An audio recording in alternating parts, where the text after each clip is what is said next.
Ayan, hello, what's up po ulit mga ka-backyard. So, nandito po kami ngayon at nagso-sorting kami. So, kung ito is extra small.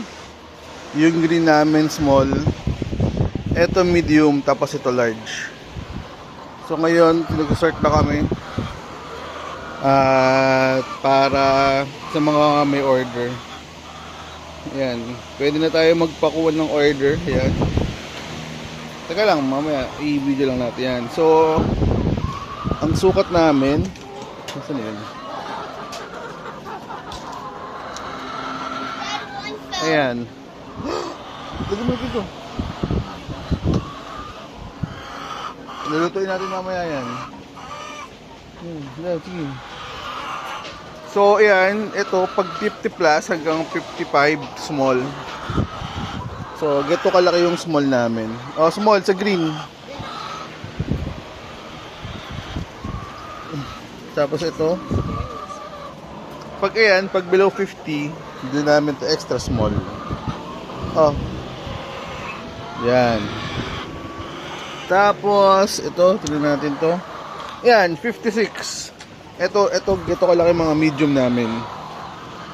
Nasa 56 grams hanggang 60 grams medium. Ayan. Tapos, natin yung large dito. Tingnan ko nga to. Ayan, 59. Medium pa rin to.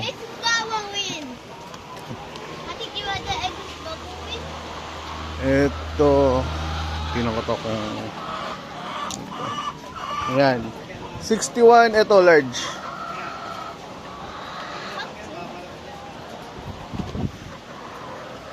Ayan, ito large namin 60 plus grams large. Ayan o, diba?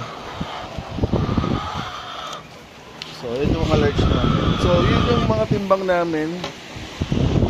Tapos ito, nagpapagawa ako ng tungtungan para dito yung sorting.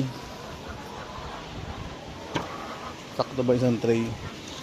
Sabi ko kay Jericho, masakto isang tray. Ayan, no? Ayan, pwede na rin. So, ayan. So, sinusort lang namin. Tapos, pagka-sort, ililipat namin dun sa mga karton para sa mga order na ating mga ka-backyard. So yun lang, mag-sort muna kami dito. Pinakita lang namin yung mga sizes at ipipin ko na rin yung mga sizes ng eggs namin. Yun lang, salamat.